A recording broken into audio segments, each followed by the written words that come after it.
만만치 않은 세상을 한 주간 또 사시다가 이렇게 하나님을 기억하고 하나님께 예배하기 위해서 올라온 여러분 모두에게 하나님께서 여러분의 마음을 만져주시고 여러분의 삶 속에 임재하시어 역사하시는 은총이 가득하게 되기를 주님의 이름으로 축복합니다.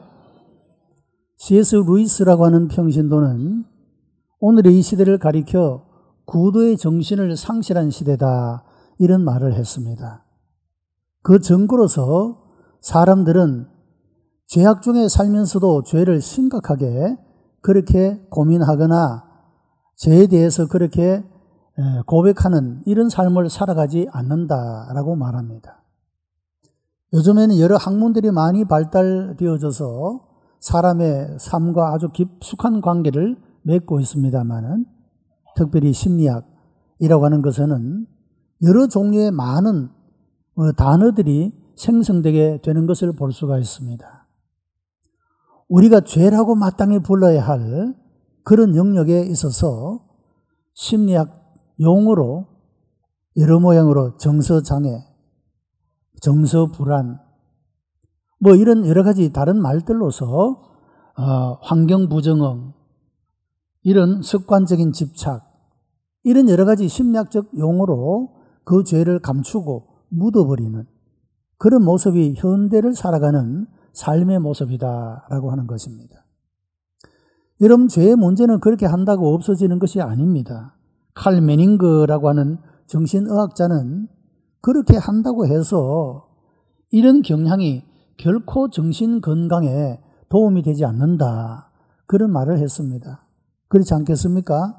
죄를 자백하고 죄를 확실하게 용서를 받고 이런 사유의 죄사함의 확신을 가지고 살아가는 것하고, 그냥 심리학적 용어 속에 그 죄의 모습을 묻어버리고 죄를 감추고 여전히 마음에는 죄책감을 가지고 살아가는 이런 삶의 모습과는 전혀 다른 그런 삶이 되어져 버린다라고 하는 것입니다.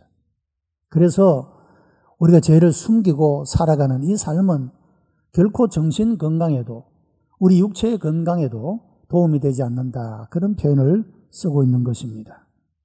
여러분, 죄는 분명히 죄라고 말해야 하고 잘못된 것은 분명히 잘못되었다라고 말할 수 있어야 하고, 또 우리 자신이 하나님 앞에 그것을 그대로 있는 그대로 인정하고 고백하며 나아갈 수 있어야 된다라고 하는 것입니다. 성경이 지적하고 있는 7가지의 큰 죄악은 그레고리 대제라고 하는 사람에 의해서 그 목록이 만들어졌습니다. 기독교 역사를 보면 4세기부터 이 7가지 죄악에 대한 진지한 성찰과 묵상, 그리고 죄에 대한 메시지가 선포되어져 왔던 그런 모습을 발견하게 됩니다. 여기에 7가지의 죄, 왜 7가지인가에 대해서 2가지 해석이 가능합니다. 하나는 7이라고 하는 숫자는 완전한 숫자를 나타냅니다. 우리 사람이 지을 수 있는 완전한 죄를 7가지로 묶었다, 그런 표현이 되겠죠. 또 하나는 7이라는 숫자는 우리 성도들은 한 주간의 단위로 삶을 살아가는데 일월 화수 목금 토 이렇게 매일매일 우리가 하루에 한 가지씩의 죄를 극복하는 것을 통해서 우리 한 주간 내내 우리의 삶이 죄를 극복하는 삶을 살 수 있게 된다, 이런 의미에서 7가지의 죄, 이렇게 표현하고 있다라고 하는 것입니다. 여러분, 그렇지 않겠습니까? 우리가 매일매일 하루 한 가지씩의 죄에 대해서 집중적으로 묵상하고 그 죄를 이기는 이런 삶의 모습을 가지고 살아간다면 말이죠. 우리가 어느새 주님을 닮은 모습으로, 그리고 하나님의 마음에 합한 사람으로 우리의 삶이 세워질 수가 있지 않겠습니까? 그래서 우리가 이 죄가 무엇인가, 하나님이 미워하시고 싫어하시는 죄가 무엇인가를 깨닫고 이것들을 하나하나 우리의 삶 속에서 죄를 버리는 이런 삶을 통하여 우리의 삶들이 더 하나님 앞에 풍성한 은혜로 나아가게 되기를 바랍니다. 이 7가지의 죄를 영어로 표현하면 seven deadly sins 혹은 seven cardinal sins 이렇게 표현하고 있습니다. 아주 7가지 중대한 죄 그런 표현을 쓰고 있는 모습을 보게 됩니다. 이 7가지 죄는 그르고리 대제에 의해서 7가지 죄의 목록이 기록되어졌는데 그 첫 번째 죄는 교만이라고 하는 죄입니다.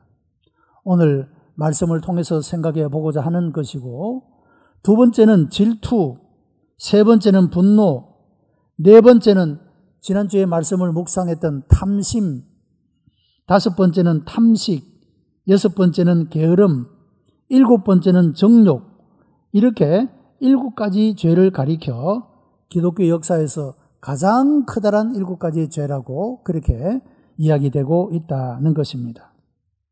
자, 오늘 우리가 읽었던 본문 누가복음 18장 말씀에는 바리새인과 세리가 함께 성전에 올라가서 기도하는 그런 모습들이 나타나고 있습니다.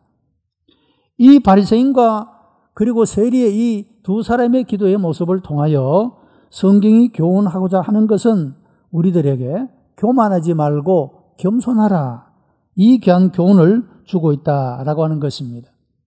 토마스 아퀴나스라고 하는 중세시대의 신학자는 교만이라고 하는 것은 모든 죄악의 어머니다 그런 표현을 합니다. 교만한 이런 죄가 여러 가지 다른 죄들을 낳게 된다, 파생하게 된다. 그런 의미에서 교만은 모든 죄의 어머니다 이런 표현을 쓰게 된 것입니다. 교만이라고 하는 것은 어떤 죄일까? 우리 모든 성도들이 이 죄를 극복함으로 하나님은 겸손한 자에게 은혜를 주시고 교만한 자는 물리치신다고 하는 이 말씀을 기억하면서 우리 모두가 우리의 삶 속에 교만을 버리고 겸손하게 하나님 앞에 응답함으로 하나님의 풍성한 은혜에 들어가는 그런 우리 성도들이 되시기를 축복합니다. 첫째로 교만은 극단적인 자기 중심의 죄악이라고 하는 것입니다. 이런 대부분의 죄악들은 자기 중심적인 삶이라고 하는 그런 죄악의 모습을 가지고 있다는 것입니다. 오늘 본문 누가복음 18장 9절에 또 자기를 의롭다고 믿고 다른 사람을 멸시하는 자들에게 이 비유로 말씀하시되 오늘 본문의 내용은 바로 자기를 의롭다고 믿고 다른 사람을 멸시하는 자들에게 주시는 교훈으로 이 비유의 말씀을 하고 있다라고 하는 것입니다. 이 비유의 대상은 자기를 의롭다고 믿는 사람, 다른 사람을 멸시하는 자, 바로 바리새인을 가리켜 말씀하고 있다는 것입니다. 여러분, 사람이 자기를 존중히 여기는 것, 자기를 귀히 여기고 사랑하는 것, 여러분 건강한 이런 자아상을 가지는 것은 정신 건강에 아주 큰 도움이 될 수가 있습니다. 사람이 열등감에 빠지고 절망감에 빠지고 이런 패배감에 빠져서 살아가는 것은 자기 자신에게 결코 좋지 않는 결과를 가져오게 된다고 하는 것입니다. 그러나 지나친 우월감, 이 자기 자신에 대한 그 자아상이, 건강한 자아상이 지나쳐서 자기만 사랑하고 다른 사람은 무시하고 멸시하는 이런 태도로 나아가는 것은 결코 건강한 자아상이 아니라 이것이 바로 교만한 그런 죄를 짓고 있는 것이다 라고 말씀을 하고 있다라고 하는 것입니다. 교만은 일종의 자기 숭배의 죄악이라고 말할 수가 있습니다. 교만은 바로 자기 자신을 절대화하는 그런 죄에 속한다라고 하는 말입니다. 두 번째, 교만은 이웃과 나 사이에 벽을 쌓는 죄입니다. 오늘 본문 11절로 12절에 바리새인은 서서 따로 기도하여 가로되 하나님이여 나는 다른 사람들 곧 불의, 토색, 간음하는 자들과 같지 아니하고 이 세리와도 같지 아니함을 감사하나이다. 나는 일에 2번씩 금식하고 소득의 11조를 드리나이다. 이렇게 기도를 하고 있습니다. 여러분, 이 바리새인이 하나님 앞에 기도하고 있는 모습을 보면 좋은 사람 같아 보이지 않습니까? 하나님이 말씀하신 율법도 잘 지킵니다. 일에 2번씩 금식을 합니다. 11조도 드립니다.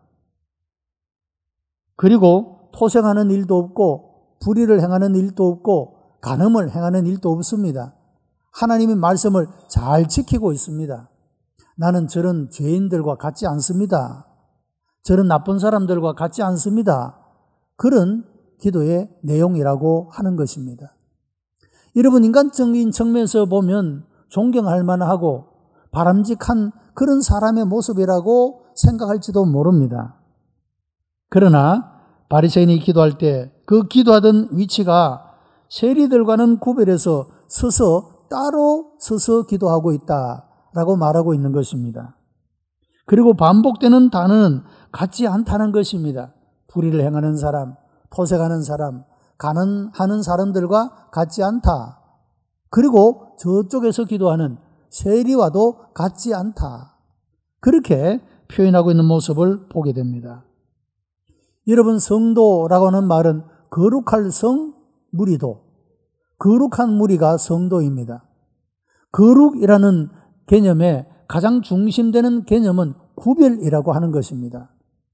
하나님을 모르고 하나님을 믿지 아니하는 사람들과는 구별된 그런 삶을 살아가는 사람, 하나님을 믿고 하나님을 의지하고 살아가는 사람, 이런 사람이 바로 성도, 구별된 사람, 거룩한 무리라고 그렇게 불려지고 있다라고 하는 것입니다. 여러분, 우리는 성도의 삶을 살아가야 됩니다. 믿지 않는 사람들과 세상 사람들과는 다른 가치관을 가지고 살아가야 합니다. 우리는 어떤 의미에서 하나님 앞에 나는 불신자와는 같지 아니하는 삶을 살아갑니다 라고 고백할 수 있어야 합니다. 여러분, 그러나 지나치게 다른 사람에 대한 공격적이고 비판적인 자세는 조심할 필요가 있다라고 하는 것입니다.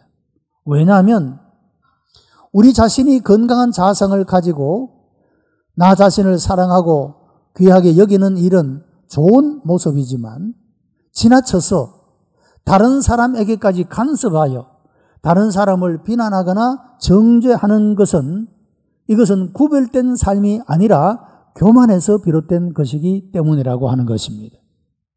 그러니까 여러분, 우리 자신에 대한 자존감, 높은 자존감을 가지는 것과 다른 사람을 비난하고 정죄하는 것은 질적으로 차이가 있는 내용이다라고 하는 것이죠. 다른 사람을 비난하고 정죄하는 것은 겸손한 사람이 가지는 태도가 아니다, 그런 말이죠. 이런 모든 사람은 하나님의 형상과 모양대로 지음을 받은 존재라고 성경은 말합니다. 그들이 비록 하나님을 알지 못하고 비록 하나님의 말씀을 거역하고 불순종하는 죄악 속에서 살아간다 할지라도 말입니다. 여러분, 우리는 어떤 태도를 가져야 하느냐? 우리도 전에는 그 사람들과 같았다고 하는 거죠. 하나님을 알지 못했고 하나님 말씀을 우리가 알지도 못했고 하나님 말씀에 불순종했고 우리도 여전히 죄악 가운데 있던 존재다. 내 안에 그들과 같은 부패성이 내 안에도 지금도 도사리고 있다. 여러분, 이런 마음의 태도를 가져야 한다라고 하는 것입니다. 남의 눈엔 티는 보면서 자기 눈에 들보를 보지 못하는 이런 교만한 마음, 이런 자세를 우리가 버려야 한다라고 말씀을 하고 있는 것입니다. 여러분, 교만한 사람이 있는 곳에는 고통이 있기 마련입니다. 교만한 사람이 가족 가운데 일원으로 있으면 그 모든 가족들이 큰 괴로움과 고통을 당하게 됩니다. 교만한 사람이 어떤 공동체에 속하게 되면 그 공동체에 있는 모든 사람들이 그 사람 때문에 괴로움과 고통을 겪게 되는 모습을 볼 수가 있다라고 하는 것입니다. 왜냐하면 교만한 사람은 다른 사람들과는 단절의 그런 벽을 쌓고 살아가기 때문이라고 하는 것입니다. 반면에 겸손한 사람들은 이웃과 나 사이에 다리를 놓는 사람들입니다. 여러분, 다리를 놓는 사람 얼마나 이 시대에 필요한 사람들이 아니겠습니까? 서로 어떤 오해들 때문에 원수가 되어 살아간다. 이것은 누구에게도 좋지 않는 결과를 낳게 되는 것이죠. 그런데 누군가가 다리를 놓아서 서로 화해하고 화목하게 만든다. 참 귀한 일이라고 말할 수가 있지 않겠습니까? 여러분, 예수님이 하신 일이 바로 그와 같은 일입니다. 하나님과 우리는 본래 우리가 죄를 지어서 하나님과 원수가 된 관계였습니다. 그러나 예수님께서는 그 자신의 몸을 십자가에서 대속의 제물로 들이심으로 말미암아 하나님과 우리 사이에 다리를 놓았습니다. 중보자가 되겠다, 그 말씀이죠. 우리는 예수 그리스도의 피를 힘입어 하나님의 은혜의 보좌 앞에 담대히 나올 수가 있고, 우리가 언제든지 하나님 앞에 나아갈 수 있는 그런 자격을 얻게 된 것은 예수 그리스도의 다리를 놓는 사역, 중보자의 사역 때문이라고 하는 것입니다. 그러므로 예수를 믿는 우리들은 이 세상 속에서 사람과 사이에 벽을 놓는, 이간질해서 벽을 쌓는 교만한 자의 삶이 아니라 이웃과 이웃 사이에 다리를 놓는 피스메이크, 평화를 만드는 사람으로서 다리를 놓는, 여러분, 이런 삶을 살아가는 겸손한 자리에 서야 한다, 그런 말씀입니다. 이웃과 담을 쌓는 이런 교만의 죄를 버리고 이웃과의 다리를 놓는 겸손한 자로 그렇게 우리가 살아갈 수 있어야 하겠습니다. 세 번째로, 교만은 하나님 앞에서도 자기를 속이는 죄다, 그런 말씀입니다. 바리새인의 기도를 들어보면 이것이 기도인지 자기 자랑인지 알 수가 없습니다.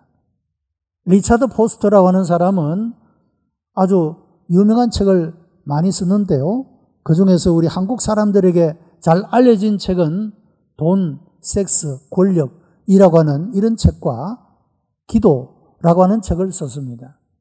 특별히 기도라고 하는 책에 보면 한국인들의 이런 기도에 대해서 코멘트를 하고 있는데 이런 말을 합니다.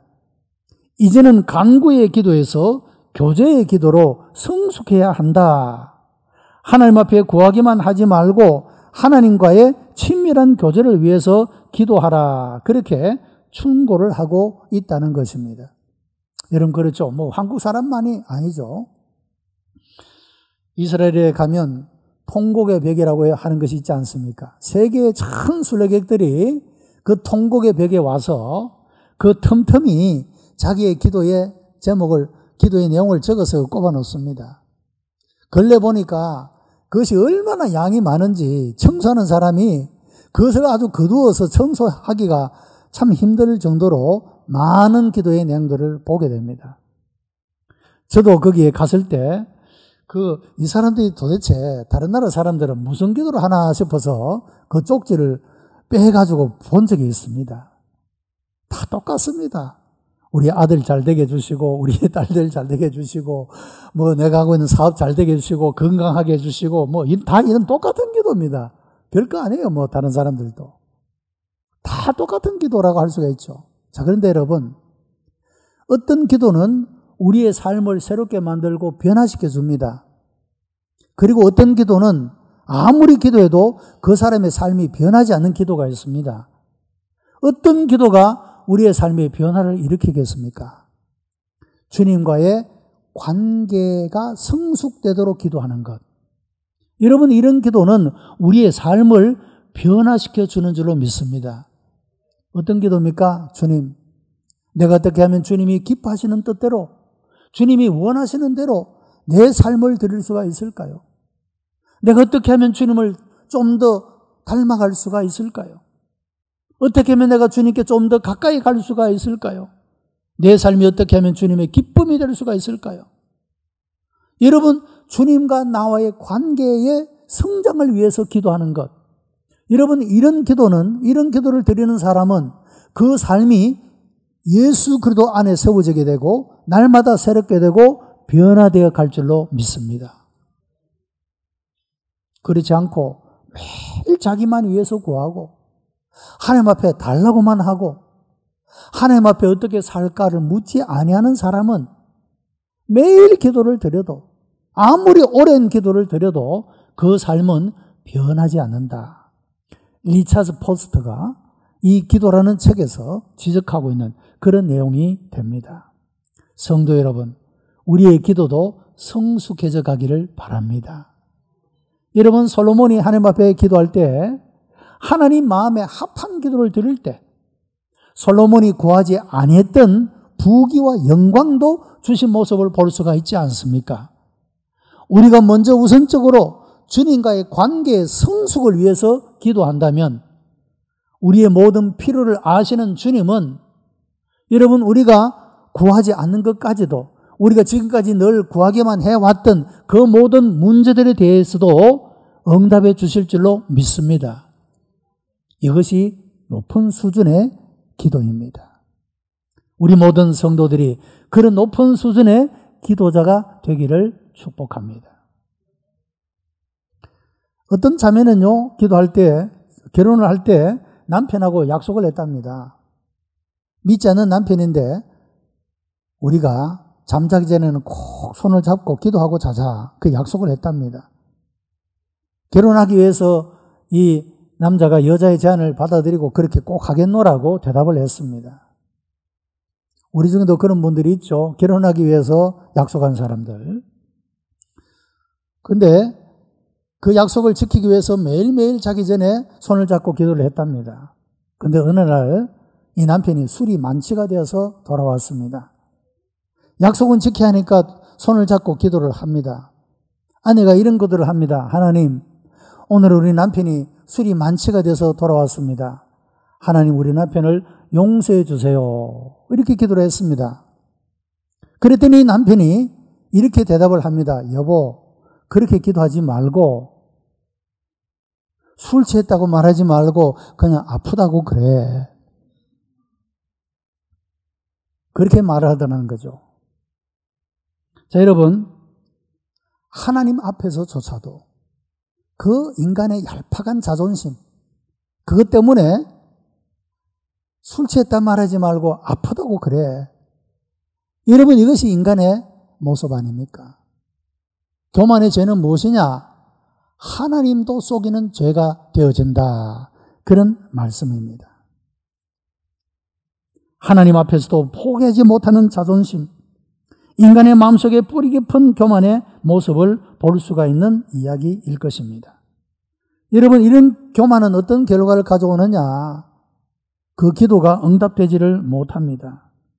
그리고 하나님 앞에 의롭다함을 받지 못하는 결과를 가져오게 된다라고 하는 것입니다.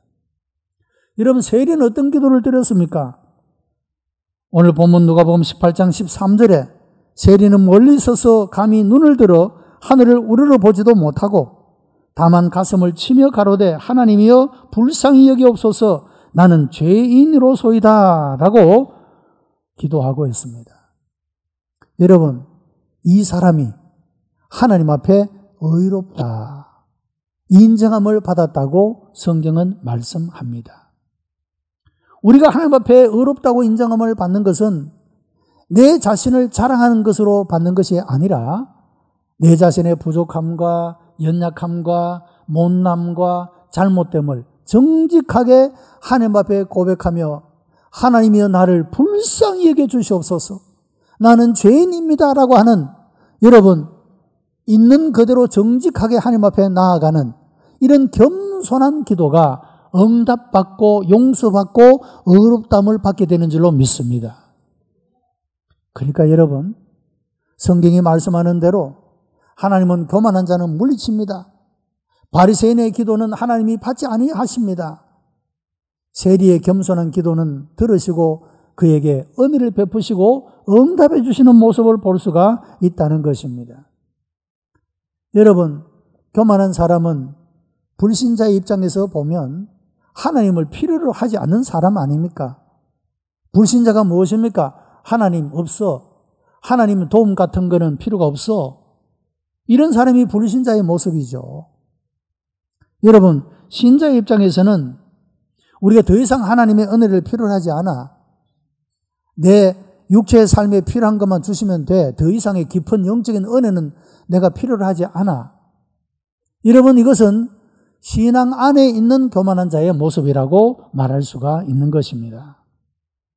여러분, 우리가 하나님의 더 깊은 은혜, 더 깊은 사랑, 더 놀라운 하나님의 역사를 경험하는 삶이 되기 위해서는 우리가 교만을 버리고 겸손한 자의 삶을 살아가야 한다라고 하는 것입니다. 옛날 라오디게아 교회가 그랬습니다. 나는 부유하여 부족한 것이 없다. 이렇게 말할 때 주님은 이렇게 말합니다. 내 눈먼 것과 내 벌벗은 것과 내 가련한 상태를 너는 스스로 알지 못한다. 자기는 더 아쉬울 게 없다. 부족한 것이 없다. 필요한 것이 없다. 이렇게 말했다는 거죠. 그러나 주님이 보실 때는 벌거벗었고 눈이 멀었고 그에게는 부족한 것이 너무 많다라고 말씀하고 있다라고 하는 것입니다. 하나님 불쌍히 여겨 주십시오. 긍휼히 여겨 주십시오. 여러분, 이런 사람이 주님의 더 깊은 은혜, 더 깊은 사랑, 더 깊은 역사 속에 들어가는 줄로 믿습니다. 우리가 어떻게 이런 교만의 죄를 극복할 수가 있을까? 바로 이런 세리의 자율에 서는 것입니다. 옛날 대제사장이 지성소 앞에 들어가서 제사를 드릴 때 언약궤 앞에 서서 제사를 드렸습니다. 그 언약궤 앞에는 판이 하나 있습니다. 그 판을 시언소 혹은 속죄소 혹은 자비의 보좌, 멀시 시트 그렇게 불렀습니다. 그 앞에서 제물에 피를 뿌리고 기도를 드리게 됩니다. 하나님은 이 대제사장의 기도를 받아주시고 대제사장을 받아주십니다. 그리고 피 뿌린 은혜의 보호자를 나타내는 단어가 바로 불쌍히 여긴다 라고 하는 이 단어를 쓰고 있는 것입니다. 여러분, 나를 대신해서 속죄의 제물이 피를 흘렸습니다. 하나님이 피를 보시고 저를 용납해 주시고 기도를 들어주신다라고 하는 것입니다. 오늘 저와 여러분이 동일한 방법으로 기도해야 합니다. 이제는 짐승의 피가 아니라 예수 그리스도의 보혈을 힘입어 우리가 하나님의 은혜의 보좌 앞에 나아가게 되고 그 기도는 응답받고 그 모습은 하나님 앞에 은총을 받는 그런 삶이 되어질 수가 있다라고 하는 것입니다.